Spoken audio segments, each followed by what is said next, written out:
Biology with Dr. E. Next, we will discuss different types of chemical bonds and how they are formed. When atoms combine with one another, they are held together by chemical bonds.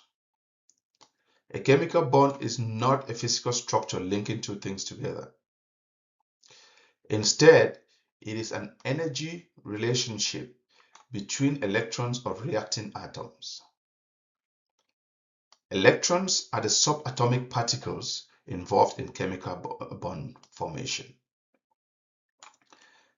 And electrons not only determine whether a chemical reaction will take place, but also determine what type of bond is formed.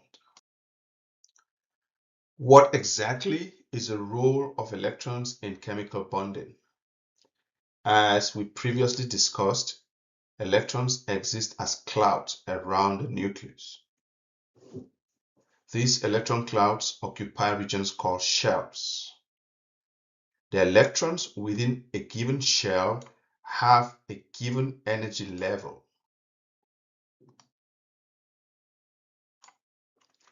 Each shell can hold only a limited number of electrons.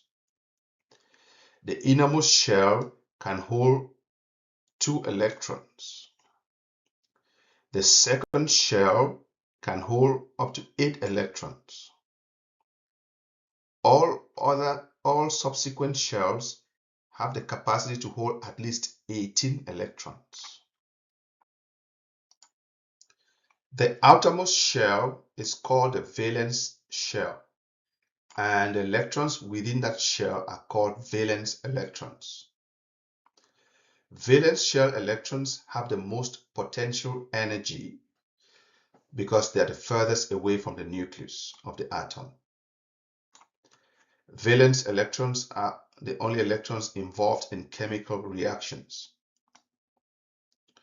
In general, the shells closest to the nucleus must be filled first. For example, sodium has 11 electrons. Using the electron shell model, it can be written as 281. The first number represents the number of electrons in the innermost shell, indicated here with the 2e. The second number, the 8, represents the number of electrons in the middle shell, the second shell, indicated by 8 electrons here. The third number, 1, represents the number of valence shell electrons. Now, the question you might have is, why do elements form chemical bonds in the first place? To answer this, let's review the periodic table. The periodic table is organized horizontally across the table based on increasing atomic number. It is also organized vertically into columns based on the number of electrons in the outermost or valence shell.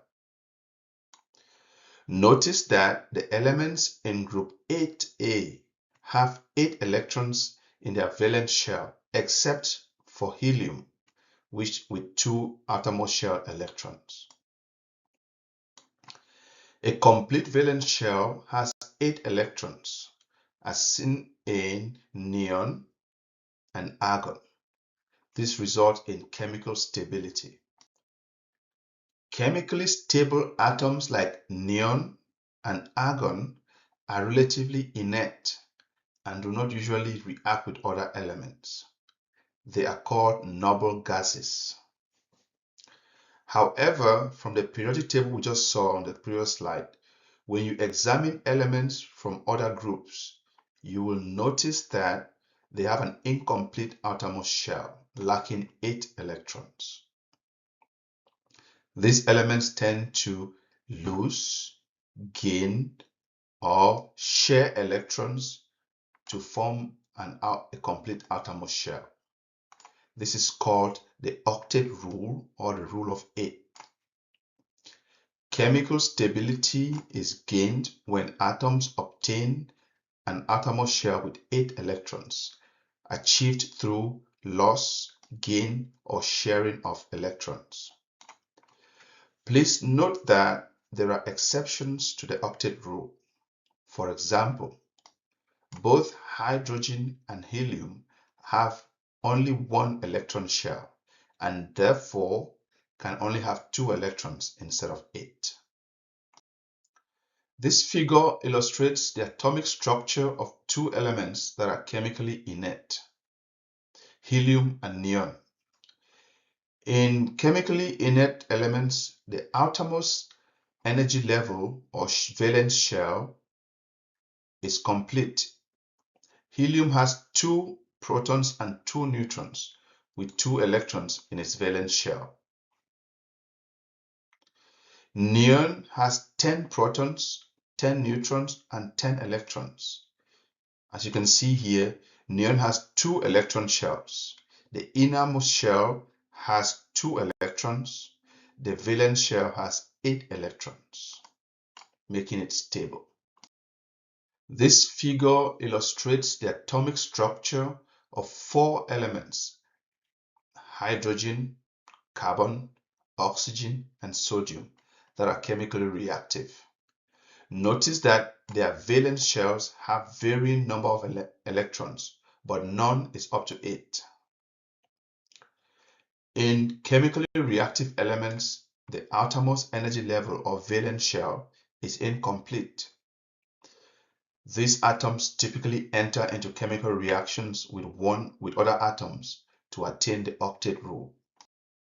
Now, let's review the 3 types of chemical bonds these elements can form. There are 3 major types of chemical bonds: ionic bonds, covalent bonds, and hydrogen bonds. We start by reviewing ionic bonds. Previously, we noted that atoms are electrically neutral because the number of positive charges is balanced by the number of negative charges. That remains true. However, electrons can be transferred from one atom to another, thereby upsetting the electrical neutrality of an atom. When atoms gain or lose electrons, they become charged and are then called ions. An ion is an atom that has lost or gained an electron. Ionic bonding involves complete transfer of electrons from one atom to another. The atom that loses the electron becomes positively charged and is called a cation. The atom that gains the electron assumes a net negative charge and is called an anion. This figure illustrates formation of ionic bonds between sodium and chlorine. Sodium has 11 electrons with just 1 electron on its valence shell. Chlorine has 17 electrons with 7 of those electrons on its valence shell. Sodium atom gives up its lone electron, outermost shell electron, to chlorine, which adds it to the 7 electrons on its valence shell to form 8. Both atoms attain 8 electrons on their valence shell and become stable. After the transfer of this electron, sodium becomes positively charged or a cation, while chlorine becomes negatively charged or an anion. The sodium ion has 1 positive charge and is written as Na+, while chlorine has 1 negative charge and is written as Cl-. Because they have opposite charges, the 2 ions attract each other. As a result, they form sodium chloride, written as NaCl. Most ionic compounds are salts. In the case of sodium chloride, large number of sodium ions and chloride ions associate with each other. When dry, they form crystals of sodium chloride or table salt. Next, we review covalent bonds. Instead of losing or gaining electrons to gain stability, atoms can reach stability by sharing electrons. The sharing of electrons between atoms results in covalent bonds. Electron sharing results in formation of molecules. Three types of covalent bonds are possible depending on the number of electron pairs shared between atoms.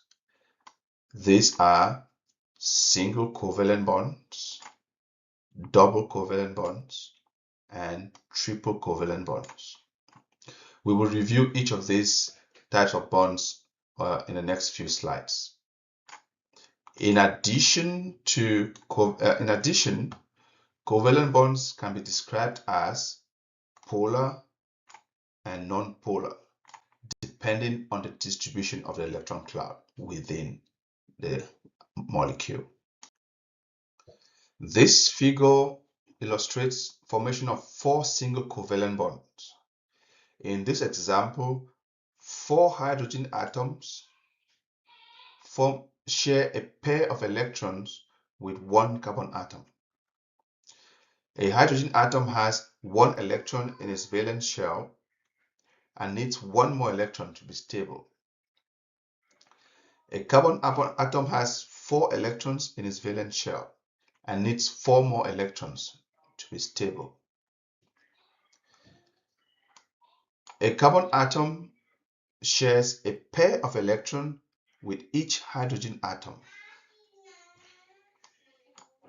When a carbon atom shares 4 electron pairs with 4 hydrogen atoms, they form a molecule of methane, symbolized here as CH4. The structural formula for methane gas shows a C in the middle with 4 hydrogen symbols around it. Each H is connected to a C by a single line, indicating that each bond is a single covalent bond. This figure shows the formation of a double covalent bond between 2 oxygen atoms. Each oxygen atom has 6 electrons on its valence shell and needs 2 more to be stable. The 2 oxygen atoms share 2 pairs of electrons, so 4 electrons in total, forming oxygen gas, symbolized as O2. The structural formula for oxygen shows 2 O's connected by 2 horizontal parallel lines, indicating that this is a double bond. This figure shows the formation of a triple covalent bond. This example shows 2 nitrogen atoms, each with 5 electrons on their valence shell. The 2 atoms share 3 pairs of electrons, that means 6 electrons in total, forming nitrogen gas, symbolized as N2. The structural formula for nitrogen gas shows 2 N's connected by 3 horizontal parallel lines, indicating this is a triple bond. Covalent bonds can be categorized as polar or non-polar. Please note that the electrons shared between atoms in a covalent bond are either shared equally or unequally. How they are shared depends on the electronegativity of the atoms. Electronegativity is the ability for an atom to pull or attract the electron cloud to itself. 2 atoms of the same type, such as 2 oxygen atoms or 2 hydrogen atoms, have the same electronegativity and thus will attract the electron cloud equally. In non-polar covalent bonds, the electron clouds are shared equally between the atoms, producing electrically balanced non-polar molecules. The bonds are typically stronger than in polar covalent bonds. This figure illustrates the non-polar covalent bonds in carbon dioxide, or CO2.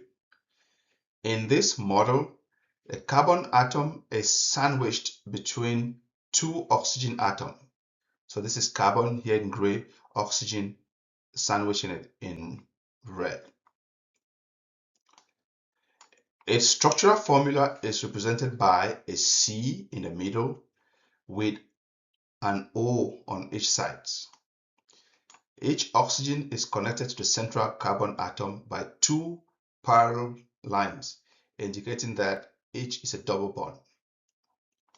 The oxygen on either side of carbon have the same electronegativity and hence attract the electron cloud equally. This produces a linear and symmetrical molecule which is nonpolar. In polar covalent bonds, there's an unequal sharing of the electron cloud between the two atoms due to differences in electronegativity. Two atoms of different elements like oxygen and hydrogen would typically have different electronegativities and thus would attract the electron cloud differently, resulting in unequal sharing of the electrons. This figure illustrates polar covalent bonds in water. Oxygen is more electronegative, so it exerts a greater pull on shared electrons, giving it a partial negative charge, also called delta negative. Because of this, hydrogen assumes a partial positive charge, also called delta positive. So a water molecule has two poles of charges, a slightly more negative oxygen, symbolized as delta negative, and a slightly more positive hydrogen, symbolized as delta positive. Its structural formula is represented by two H letters connected to one oxygen centered above them.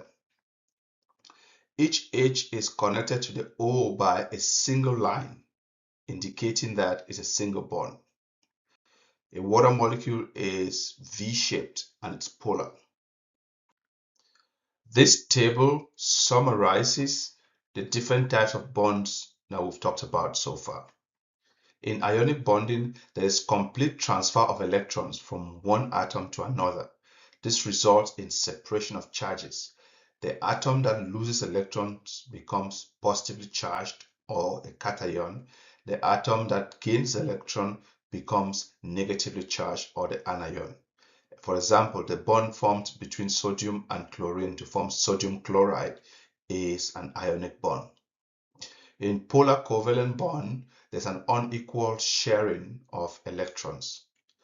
In polar covalent bonds, there is typically one atom that is highly electronegative that tends to pull the electrons more strongly to itself, creating a slightly negative charge on the atom and a slightly positive charge on the less electronegative atom.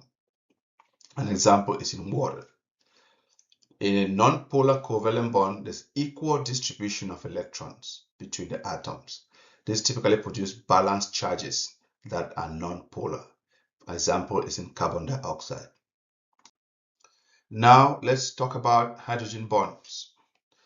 Unlike stronger ionic and covalent bonds formed between atoms, hydrogen bonds are weak intermolecular forces formed between a partially positive hydrogen atom of one molecule and an electronegative atom of another molecule. Hydrogen bonds are not true bonds, but rather weak magnetic attractions between molecules. And although hydrogen bonds are weak bonds, collectively they are strong, helping to hold large molecules in a three-dimensional shape. This figure shows how 5 water molecules associate with each other using hydrogen bonds. The slightly positive ends of some of the water molecules, indicated here in blue and symbolized as delta positive, align with the slightly negative ends of the other water molecules, indicated in red and symbolized as delta negative. The attraction between positive and negative ends forms hydrogen bonds, indicated by the dotted lines here. And this tends to make water collectively cling together. Hydrogen bonds are responsible for the resulting surface tension of water. On this other figure, on this other image on the right, An insect called a water strider is shown standing on water. This insect can literally walk on water. So the combined strength of hydrogen bonds in water molecule produces high surface tension in a body of water such as a pond. As a result, the water strider can walk on the surface of the pond. This slide summarizes the major chemical bonds that we've discussed so far. In covalent bonds, there's a sharing of pairs of electrons. Covalent bonds may be polar or non-polar and are the strongest of the three types of bonds we've discussed today. In ionic bonds, there is a complete transfer of electrons from one atom to another, resulting in charge separation, and they are intermediate in terms of bond strength. In hydrogen bonding, there's an attraction between a hydrogen atom carrying a partial positive charge and an electronegative atom with a slightly negative charge. They are actually weak intermolecular forces holding molecules together. They are the weakest of the three bonds we've discussed.